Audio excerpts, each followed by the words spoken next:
maybe array yourself here, and if we could get the 4 captains this side of the line and keep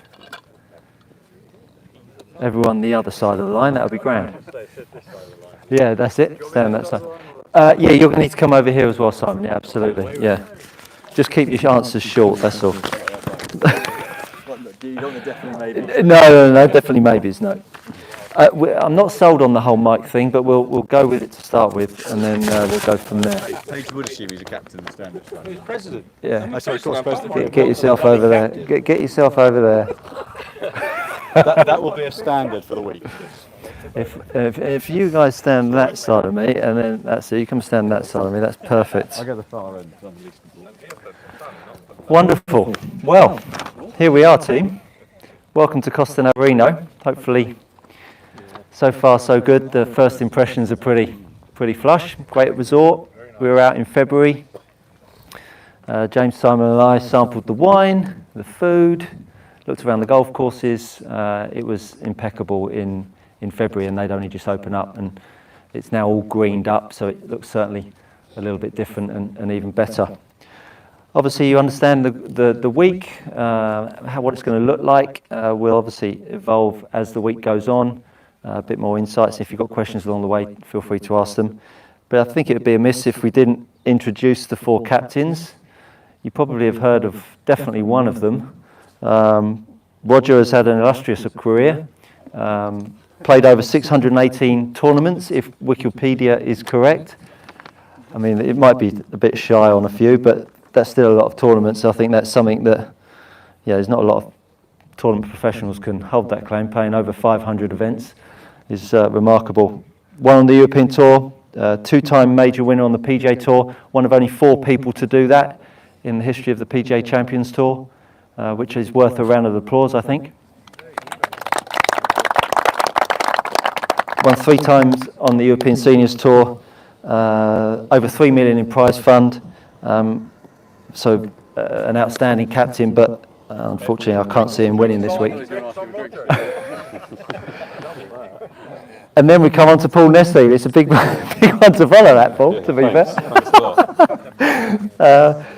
But Paul, in his own right, he's won over 50 tournaments, professional tournaments. He's our lead ambassador at Precision Golf. He goes out there and sort of screams about what we do, and we're very proud to have him as part of our ambassadorship. Paul's finished 3 times top 10 in the British PGA, and he's won the South region. And if you know anything about the South region, it's a hugely competitive region, so a superb player in his own right, and his nickname is Judith Charmans. Judith. He spends more time on the plane and away and out of the country than his wife probably likes. But again, we're really happy to have him here this week, and I'm sure you're going to enjoy playing with him. Well done, Paul. And a reasonably new acquisition is Lewis Sparrow. Where do I go with this one, Lewis? I've got to be nice. But he's young, aspiring. Sounds like he's not really done much, but he's got a huge following on Instagram, over 55,000 followers on Instagram. So you don't do that overnight. If you haven't seen him swing it, when you do see him swing it, you'll want to stand aside and watch him hit balls. Hugely powerful player, a great golf coach. But again, he won't be winning this week. And as I say, we're really proud to have him now as one of our second full-time coach at Precision Golf. It's from my personal standpoint, I found it difficult to see someone come in and coach alongside me because I'm critical. But Lewis absolutely fits everything that I look for as a coach in a coach, and I'm really excited that we've got him on board. So we're really pleased to have you, Lewis. Thank you. And even though Simon's not a captain, James is not a captain, we're here primarily because of Precision Golf. They've built a business over the last 18 years, which is incredible. The new facility, the new half of the facility at West Byfleet is incredible. If you haven't been there recently, I'm sure you all have. It's nothing short of, in my opinion, in an indoor facility, is nothing short of best in the world. And I really mean that, because to put what we've done in an indoor facility, in arguably industrial units, I mean, it's unbelievable, and we rely on reputation, how we conduct ourselves, and I think they've done a remarkable job at building a business over the last 18 years. I think that's worth a round of applause as well. So onwards, putting clinic, those are the pros. Well, I do a little bit of coaching. I've worked with a few good players along the way. I've been very fortunate. I've done a little bit on Sky Sports and doing a bit more on Sky Sports going forwards. Do a little bit on YouTube as well. And I feel that I can pretty much cure anything. Throw it at me, because I think the challenges that I enjoy is fixing people that have got things that I get most of the time. People come to me as a last chance saloon. I charge more than the average bear, and it's normally that's the reason why they find me last, because they go through a journey of slightly lesser pros, and I don't mean that disparagingly, because every golf pro out there is trying their very best to improve you, but when you've had close to 30 years of experience coaching people and playing at a decent level, I've seen pretty much all that's out there, and I really enjoy challenging myself and helping people improve. So that's a little bit of a journey about myself. So thank you, much appreciated. So on to the putting clinic. First up, I'm going to share some thoughts on putting, and I'm going to put this down because I can't really do it with this in my hand. So yeah, I'm not Madonna, unfortunately. And oh really, is that better? Is it okay? Fair dues. And I wanted to just start off with a couple of stats, because I think putting is particularly for, well, everyone. I mean, you spend enough time around good players, and the fragility of a good player is every bit the same fragility of a 24 handicapper, without doubt. And it's both ends of the spectrum. Don't say this, don't say that from a good player's standpoint, because they don't want to start sowing a seed. And I think it's important to understand when you're on the putting green what your expectations are and what realistic expectations are. And so what I've done here is I've marked out 4 points. I've got 5 foot, 10 foot, 15 feet and 20 feet.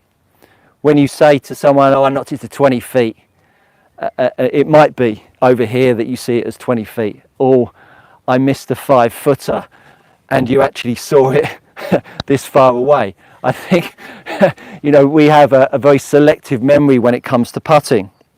So what I wanted to do is just talk you through a few stats. So that the make rate at 10 feet on the PGA Tour is 48% at 50th spot. So 50th on the PGA Tour, from 10 feet, they're only making 48, less than half. So at 10 feet, they're making less than half. How many of you would expect to make that? A lot of the time, probably a fair few of you. You would be incredibly disappointed if you missed that putt. I think that's important to understand. Over a tournament, how many putts does a golfer make over 20 feet? So 4 rounds on the PGA Tour in 2022, putts outside of 20 feet, which is outside here, they only made 2 in a tournament. 2 in a tournament from beyond here. So from this range, from that range they're only making 50%, less than, and from that range they're only making 2 in a whole week. So I think that's just something to consider, and just have a bit of a check that when you're this week on some of the finest greens that you're going to putt on, you need to be a little bit easy on yourself. And if you're going to practice a distance, don't be messing around with this range. Spend all your time in this range. And if you're clever, I'd spend all of it here, because the chances are from all of that range you might be knocking it 5 feet past. And if you spend enough time from 5 feet, you'll probably start to free up from 20, 30, 40, 50 feet, because you feel a bit more competent from that range.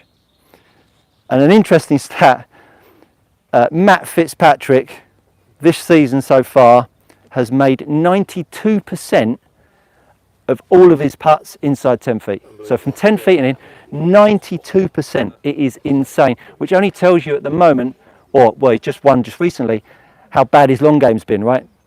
He's been a bit injured, but it just shows you how good he is with the blade. And if you've got that kind of skill, it's something worth having.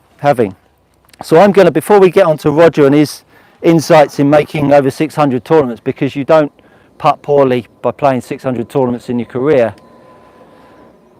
because I think the insights from players that feel uncomfortable, make important putts, to make cuts, to make wins and all that kind of stuff, it'd be really great to hear what he has to say on it. So think of something good, Rog. What I want to do is just give you a bit of a putting 101. And a shameless plug, I've got a YouTube channel with my name. Go check it out. I've got a lot of good content on there. But putting 101 is just like the golf swing. If someone comes into the range or into the bay and they say, I've got a dirty slice, hits it out to the right, weak. What have you been working on? Oh, I've really been trying to get the path inside. And then I said, okay, well, let's try and make the path even more inside. Well, you shift the path more inside and still keep the face open to the path. For those of you that hopefully know about the ball flight laws, if the face looks to the right of your path, wherever if your path is outside in or inside out, that ball is going to bend right, unless you hit it out the toe of your driver. But let's just say that you don't, and it's the same thing here.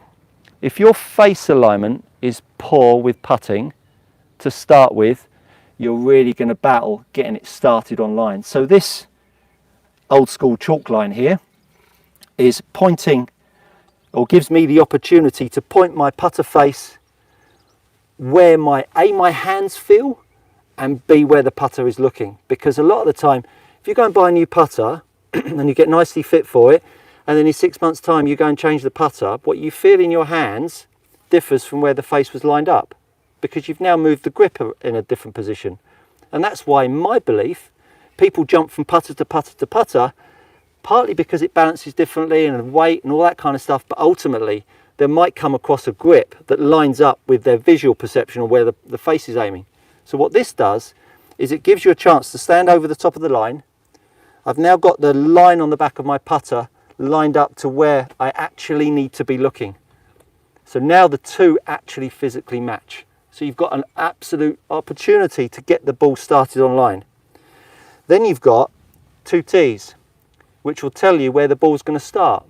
Now, if my club face has been open to the path or open to the target, my path will work to the left to stop the ball going to the right. And so the minute I then close my face up and square it up to where I want to hit, if my path does the same, look where the ball goes. So I've changed the face alignment. So all of a sudden what you get, even if you were to stand there, thank you very much, if you were to stand there and start pointing, pure. Little bit heely though. So if you sort your face out, all of a sudden in the same way in the golf swing, the path will start to change itself. Maybe not on the first putt, but you'll have a better chance. So now when you start to get the face lined up, now all of a sudden you have the chance of getting the stroke to actually start rolling the ball down through the hole and getting it at the hole. So the face alignment with the chalk line is now starting to line it up. Now at the point that you then start to get your face lined up, now all of a sudden you want to start improving your path. And now for a lot of you, you might think that your path needs to be dead straight. Well, newsflash, there are golfers that do that and think they do that, but ultimately you've got the best chance of arcing your putter in to in. Because in to in is going to start to match up what your spine is doing. It's going to pull the path of the putter in to in. So with this little drill, and nothing fancy, you see a straight line down at the bottom, but in reality is, as I move the putter back, it's moving in and it's moving in. So now all of a sudden, if I'm meeting the putter at the bottom of the arc and my face is lined up, I'm going to have a slightly better chance of getting the ball started down the line. But again, if we apply the myth that I need to have a good stroke and not a good face alignment, if my path was perfect and my face was misaligned, look how the ball would start offline. But the path is always secondary. But if you can't aim the putter face, you've never got a chance of starting improving your stroke. And hopefully that gives you a little bit of an insight of a very simple tool that gives you the chance to go down on the putting green, get yourself a little chalk line. Visio sell these, they're buttons, or just get yourself a bit of washing line and 2 tent pegs and off you go. But it's a really clean way of starting to change where the perception of the putter face is and where the ball starts going. And I think, Simon, from a fitting perspective, when you talk about people getting fit at precision, probably the first thing that you would look at is the putter face, right? It's the aim. Yeah, it's aim. It's how you see. So I've painted out the line on mine because actually I use the face rather than the perpendicular. So working out why you see, so you'll either react to your stroke or your stroke will react to your aim. And that's really key to understand to get the right head shape and the right alignment marking so that you're actually seeing where the face is actually aiming rather than where you think it's aiming. And that's as you say, face angle, whatever you do with a stroke, face angle overrides it. So getting your aim correct from a head shape and alignment point of view, that's the most important part. Because the stroke will always start to recalibrate. Rotations of face, closing face, it's all you just trying to get the ball started on line. But if the face is pointing in the wrong direction to start with, it's a bit of a problem. Any shortish questions on that? Go for it. Do you recommend a line on the ball to help you with your face angle? So the question was, do you recommend a line on the ball? For me personally, no, because it makes me feel very one-dimensional. I'm sure the guys over here, when we talk to them, they might have a different approach. But for me, you want to see bend all of the time with the putts. And as soon as I put a line on the ball, it's like, well, is the line right? We've got a laser. If you were to move the laser 1 degree, think what it does at the other end at 20 feet. So for me, waste of time. For me. So, let's hear about Roger. Sorry? It'd be interesting if there are any stats on that 48%. Yes? I bet you more than those were to save par to make a birdie. Now you're talking about psychology, right? We're just talking about pure nuts and bolts on over a course of a season. I don't think they would isolate it. They haven't got a stat on isolating it, whether it's for making a cut, making a win, etc., etc. But interesting, yeah, interesting point. So, Roger. Right. Share your thoughts on what you've done over the last 50 years of playing. Sorry, how many years? Yeah, it's 50. Is it 50? Started when I was 10. Did you? Yeah, yeah. So That's a long time, man yeah, and boy. 54 years. I mean, we were just talking, James and I, just watching you clip some balls over there. I mean, relentlessly lovely. And of course, when you live and breathe the game and the club is part of you, it's different to when you pick up a golf club Absolutely. at 25 Absolutely. and 30, Yeah. and you can't put a price on that. No. It's like you can help people get that over thousands of balls, but when you've picked it up at 10 years old and you've done it, it's just a totally different sensation, isn't it? And yeah, it is. And the thing was, I used to go and caddy for my dad at Faversham Golf Club at 10 years old, get some pocket money, and I said, can I have a go? And he says, nah, there's no future in it. Those were his words. So I love telling him that story. But going to the putting, with the question with the line on the ball, I think that should be banned. One, it takes too much time. People are going down, they get their line and they go back and then it's not quite right, and then they have to go back. And I think it's an alignment aid. Yeah, Personally, sure. you can't put a stick down whilst you're hitting a shot, so why should you be able to? Anyway, that's why I always put the ball down. I've got nothing, I can see nothing on the top of the ball. So then I just have no lines, and the most important thing that nobody's mentioned yet is reading the green. Now, if you cannot read the green, you cannot hold putts. Now let me interject there, Roger. Oh, Now, your read will be different to my read, different to his read, which is arguably Because start line. So from anything from 10, 15 feet above, I will always come round to the side. So if you practice it, you stand behind the ball and bend down, that looks like about 6 feet, and now we're up to 15 feet. So you get a better idea on the pace that you're going to hit the ball. So that's two of my main things. And stroke wise, what's your bias? Where's your bias with your aim, and where's your bias with your stroke over a period of years? Have you worked on that? Anything particular? I mean, my bad alignment is when my head goes that way. So therefore, if you're putting that, down the line, and your eye line's a little bit, your head's a little bit like that, you see Jordan Spieth. His head is very much, in there. So, but he's not bad, is he? But yeah, I just try and get a feel of how far I'm going to hit it. So I'll look behind, look from the side, and if I'm not sure, I might have a quick look from behind. I mean, this aim point. I mean, God, you got to be pissed to watch that. Anyway, and mechanics-wise, what's coming across to me is it's like you're I'm all feel. Yeah, which is lovely to I'm hear, all isn't feel. it? Yeah, Yeah. Because I think players go Yeah. down. I think they kind of go down a route. All of a sudden, Yeah. they're so deep into technique that they can't free it up and do they exactly what can't. you're Yeah, doing. exactly. You've got to have I think the freer the mind, the freer the stroke. But as I say, after 54 years, it's getting a little bit threadbare now. So, the old 4-footers are. Well, but again, so I'll come in, and I've picked my spot. Just to the right of the hole here. So I'll come in, and I'll just work on just almost seeing a line, visualizing a line. And I tell you what, when your visualization is 100%, I genuinely see a little line, and I just see the ball going in. That's Yeah. when you're spot on. Now I've hit this putt about 15 times when everyone was coming down and eating. If you make it first time, Roger, it's going to really upset me. Well, as you can see, over 54 years, I've gone cack-handed. But the theory is still the same.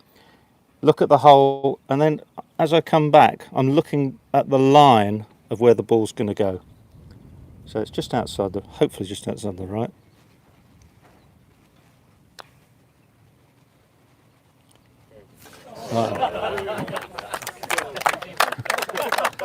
He's still not going to win this week, I'm telling you. So give a little insight on making putts in pivotal moments. Obviously, just showing off in front of everyone here like you did there, that was easy.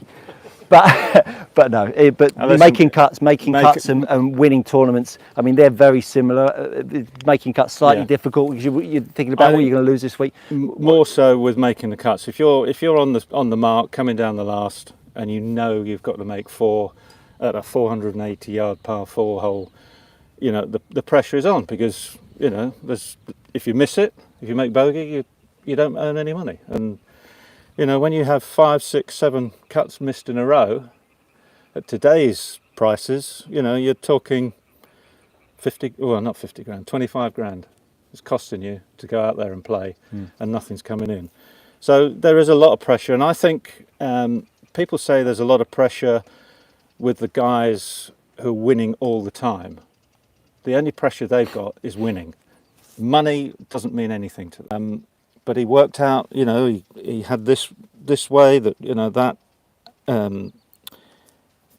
claw thing, and then he's slightly close here. Man of the cloth, but anyway. But he's worked out how to get it in the hole, and that is the most important thing. And I think people don't understand or underappreciate when you're playing for your living. This is not something that Roger does before you go and tee off.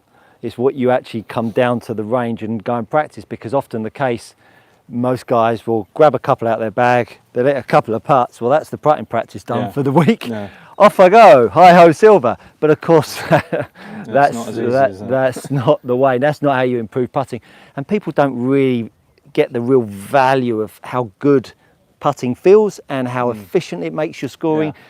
Because if you've never practiced it, you've never got better at it, you've never experienced It's good a chain putting, reaction. and so you'll never do it. Yeah. And so you Yeah. need to change up the application of your practice to actually be a bit more competent out here. Roger, that was really insightful. Thanks very much. Thank you. So we'll just steal that microphone off you, Roger, and whip that over to Mr. Nestling. Now, Paul's slightly, fantastic player. but of course, Paul's ambition still is, to get on the tour. Arguably, the money that you're trying to make in pro-ams and stuff. I mean, you play a pro-am, you can go out on a one-day pro-am, and Paul will win them regularly and pick up 800 to 1,500 pounds, and he'll beat 35, 40 of the best players in the county, and they're all playing pretty much full time. And then he'll go away and try and step up, and he'll go and try and play a challenge tour event, or he'll go and try and play a mini tour event of some regard. The entry fee suddenly jumps up to 250, 500 pounds, potentially, depending on the size of it. And then all of a sudden he's got to beat 150 guys, and he's got to finish top 5, top 8 to make the same kind of money that he made finishing first, beating only 40 players. So it's a very different landscape for Paul. And equally, it's almost like every day you go out and play, it's almost like the cut mentality that Roger feels. Yeah. You know, when you're on the cut mark, you need to go out and make some money. So what part of the game, in particular the putting, that feels under stress more than any other area? Short putting, definitely. Short putting? Yeah, 100%. So everything you've said about where you practice, I discovered by fluke in 2019, so when we were working together. I had an unfortunate incident with a lawnmower, meant I couldn't play for quite a long time. So I brought a putting mat, and for 3 months I stood from 6 feet hitting short putts. Well, I went out and played that season and I didn't miss basically for a whole year. So my stats were incredible. So I had my best year hardly been able to swing, but I didn't miss from that range. So all I did was hit short putt, short putt, short putt, short putt. And then suddenly I got further away, it became a bonus if I hold one. So everything you said about short range is, I'd tell everyone to practice short range. If you're good from there, the rest of it's a bonus. If you're not good from there, then don't move until you get good from there, is what I would say. Yeah. Because the likelihood of, when I play in pro-ams in particular, like we're talking about, someone misses a 12-foot putt with a foot of break on it, and they're like, it's the end of the world that they haven't made their birdie, they've got no right to hold that. So it's hard then to say, well, good putt, but you're not really expected to hold that. They're adamant they should. So expectation, short putting becomes everything. So when you play in the bigger events, which I've found as I've gone higher events, more pressure, it's harder to handle. So everything that felt good in a pro-am from there, when I then go to tour school or open qualifying, that 5-footer feels like a 50-footer to me, and the hole gets smaller. So that's the hard thing from getting to what Roger's done and kept his card for 18 years, and he's outrageously good, because not many people do that, because it's hard, keep making cuts, that's for sure. And of course, you came out last week, you hosted a pro-am here. Some would say it's an unfair advantage.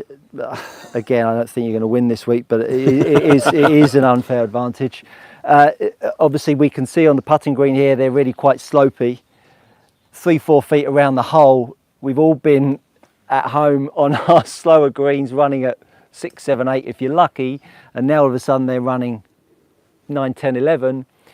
We've now got some more break to deal with, right? Yeah. And all of a sudden it feels like the ball's rolling off the hole all the time. Yeah. Any tips that you can give the guys, other than closing their eyes and hoping short range? A few things. One would be, when you get to a place like this and it's slopey, I cannot putt with a line on the ball in any way, shape or form, because you stand over a short putt, especially a right-hander. For me, left to right, I can never line that line up. I can never aim far enough left. So if it's a 4-foot putt and it's got a cup of break, that's so hard to put a line on the ball. So feel becomes everything, which then leads me to soft grip.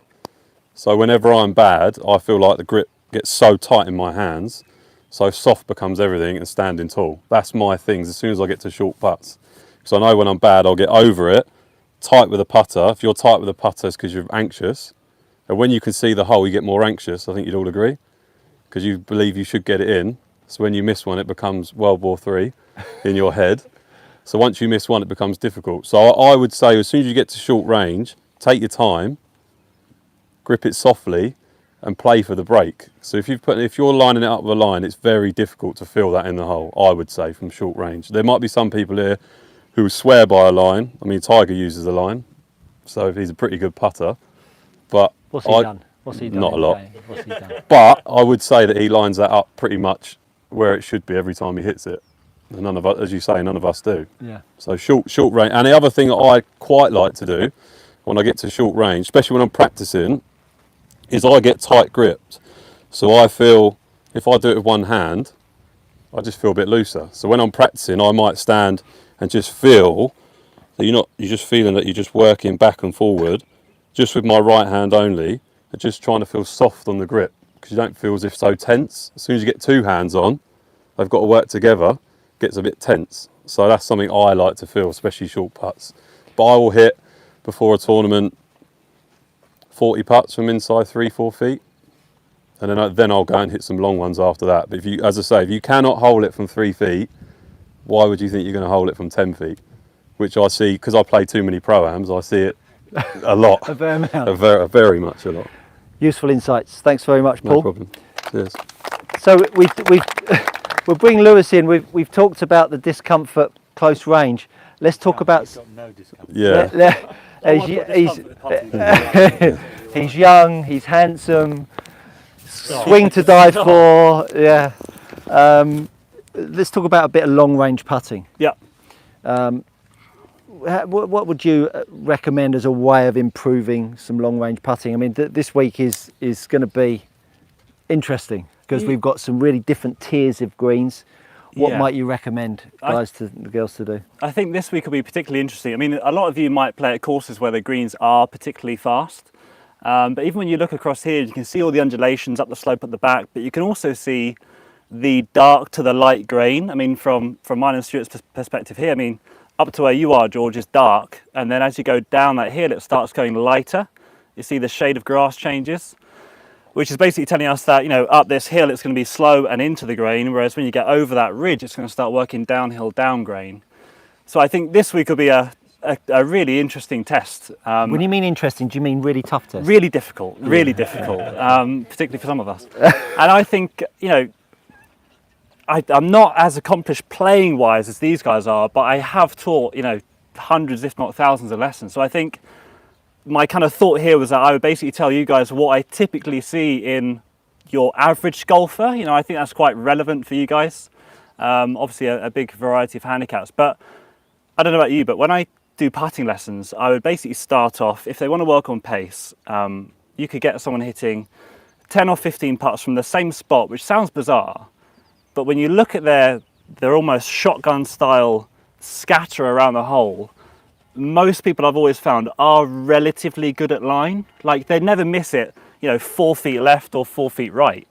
But when you go around to the side of the hole, if you were putting from there, Stu, and I looked at you, you know, not yours, but you know, a 20 handicapper's shotgun scatter, their shortest to their longest putt is way wider than their furthest left to their furthest right.